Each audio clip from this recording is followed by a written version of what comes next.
In May of 2011, Harold and I went to Rio. Here we are on the top of Sugarloaf Mountain.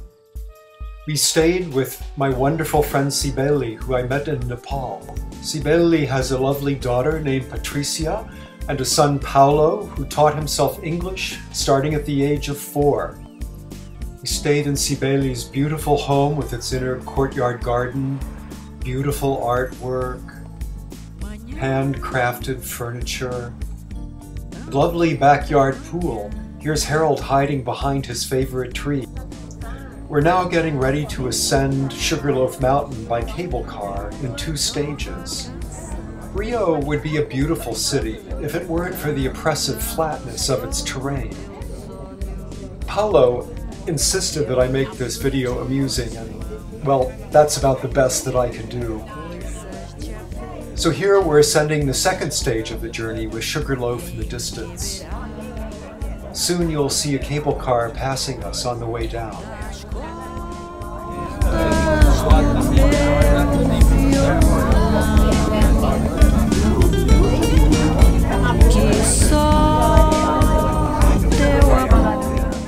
The statue of Christ the Redeemer is in the distance to the right. And now we're looking over the beautiful half-moon arc of Copacabana Beach, swinging out eastward to the ocean. Rio is full of great columns of stone that rise up unpredictably from the terrain. This is the lagoon near Ipanema, or I guess I should say Ipanema. Here we are driving along Ipanema.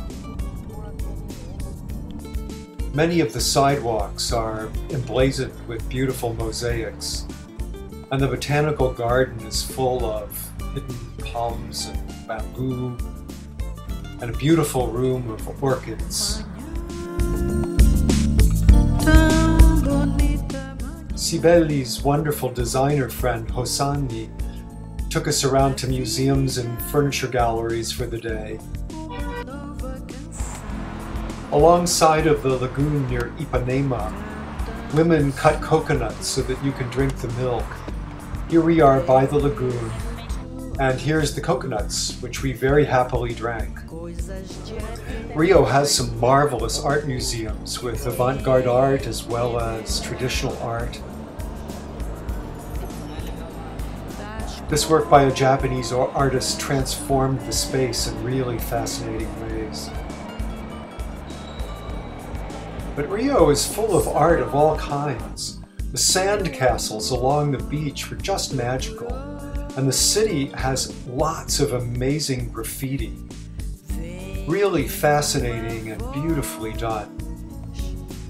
I would love to have taken pictures of all of it. There was so much wonderful art just painted on the walls for free. The Baroque and Rococo churches were also extremely beautiful.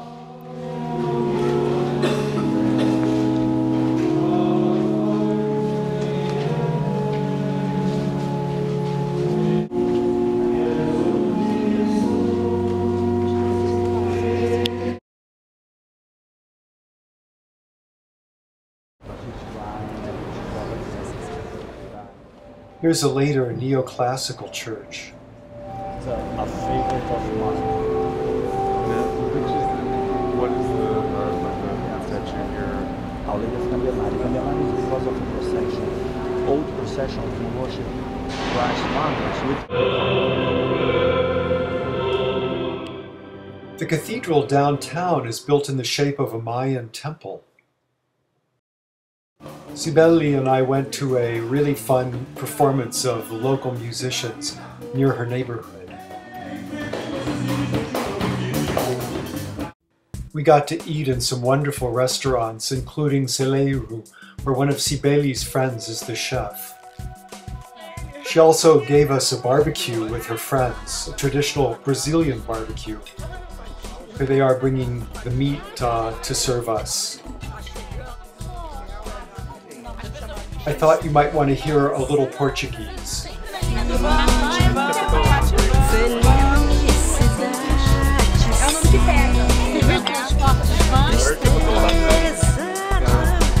Oh, it's video. Shayla and Joe made our meals, and Joe is a genius of a chef. This is the studio of Deborah Colker, who also choreographs for Cirque du Soleil. This climbing wall is used in one of her most famous works. We went to see the premiere of Deborah's full-length work at the Opera House, a beautiful Beaux-Arts palace. This is the interior of the Opera House. Cibele and her son Paolo joined us at the opening. Paolo is a man of remarkable powers. Not only can he change the color of a room at will, with light emanating from the top of his head, but he speaks English flawlessly. Choreographer Deborah Colker is in the center. We went to an elegant opening night party in an Assyrian-themed ballroom below the Opera House.